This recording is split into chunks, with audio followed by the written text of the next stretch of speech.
নমস্কার বন্ধুরা। তো আজ এসে গিয়েছি আরও একটা নতুন ভিডিও নিয়ে। আর আমাদের গাড়ি যে ড্রাইভার সাহেব আগে চালাতো নন্দকা, তো নন্দকা এখন গাড়ি চালাচ্ছে না। তো 3-4 দিন যাবৎ সিএফ থেকে গাড়িটা বার হওয়ার পরে রোডে চালু করার পরে কী হয়েছিল, নন্দকা গাড়ি নিয়ে চলে গিয়েছিল ডানকুনিতে। তো ডানকুনিতে 3 দিন যাবৎ ছিল, তারপরে হাড়োয়া মাথায় চলে এসছে।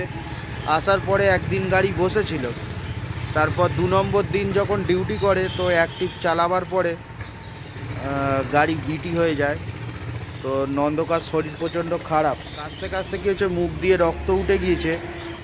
তো শরীর প্রচণ্ড পরিমাণে হিট করে গিয়েছে, ওই জন্যে নন্দকা এখন আছে ছুটিতে।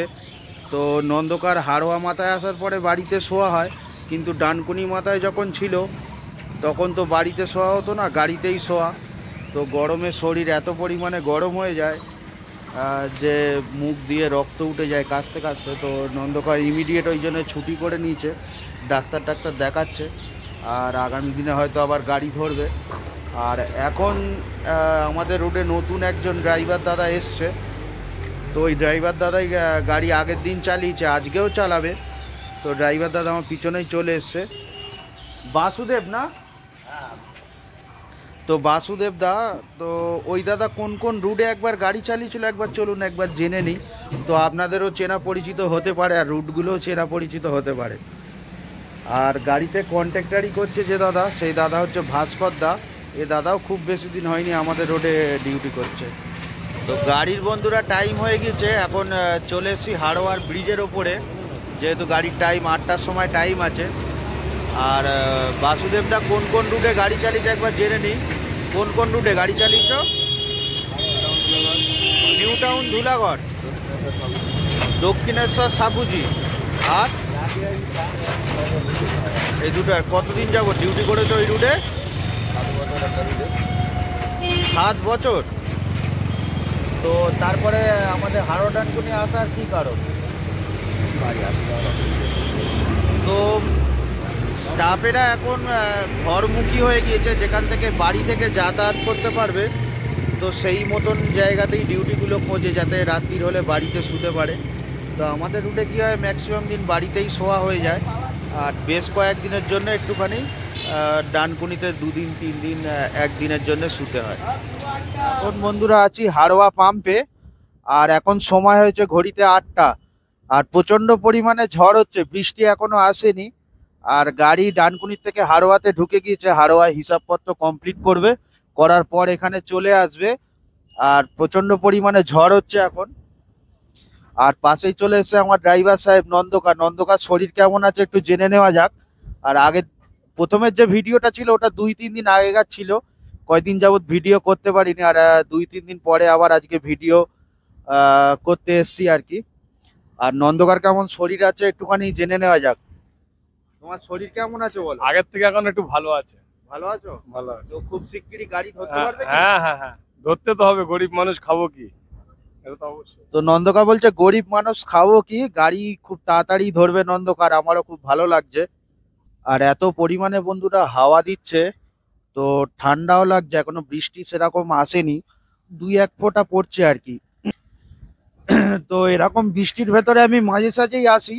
এই কয়দিনে যে বৃষ্টি হয়েছে, রাত্রিবেলায় করে হিসাবপত্র নেওয়ার পর কমপ্লিট করার পর গাড়ি গ্যারেজ করে ঠিকঠাক জায়গায় রেখে যাওয়ার পরে মাঝে সাঝেই আমি ভিজে এখান থেকে বাড়ি গিয়েছি।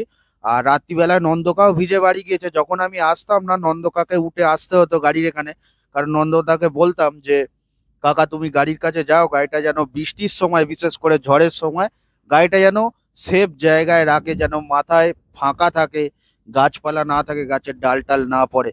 তাই তো নন্দকা, তুমি রাত্রিবেলা উঠে আসতে তো? হ্যাঁ আসতাম, রাত্রে আসতাম। যখনই বলি আসো তো? হ্যাঁ অবশ্যই অবশ্যই, কেন আসবো না? তো যখনই বলি নন্দকা তখনই কম বেশি উঠে চলে আসে, রাত্রিবেলায় 10টা হোক, 10:30 হোক, 11টা হোক, এসে পাম্পে একটা জায়গায় গাড়িটা গ্যারেজ করে দিয়ে চলে যায়। না হলে বেশি রাত্রি হলে পাম্পের মিডিলে রেখে দিয়ে চলে যায়। আর সকালবেলায় তাড়াতাড়ি উঠে এসে পাম্পটা যাতে না, পাম্পে তেল দিতে যাতে না অসুবিধা হয়, সেই মতন আবার গাড়ি সরিয়েও দেয়। তো বিভিন্ন কাজে নন্দকা গাড়ি চালানো ছাড়াও আমাকে অনেক হেল্প করে। আমার গাড়িতে কি কি সিএফ এর কাজ হয়েছে আপনাদেরকে তো কম বেশি মোটামুটি আমি বলেইছি। আর কয়েকটা কাজ বলা হয়নি, তো সেটা বলার পরে পরের ভিডিওতে আমি নিয়ে আসবো গাড়ির পিছনে টোটাল কত টাকা মতন আর কি খরচা হলো কোন কোন পারপাসে। তো সেটাও আপনাদের কাছে আমি তুলে ধরবো। তো সেটা এর পরের ভিডিওতে নিশ্চয়ই আপনাদেরকে নিয়ে আসবো এবং আপনাদের সাথে বন্ধুদের সাথে আমি শেয়ার করব। তো বন্ধুরা এখন বাস হাড়োয়া থেকে চলে এসছে, এখন তেল টেল নিয়ে কমপ্লিট করে ফেলেছে আর গাড়ি গ্যারেজ করে দেবে।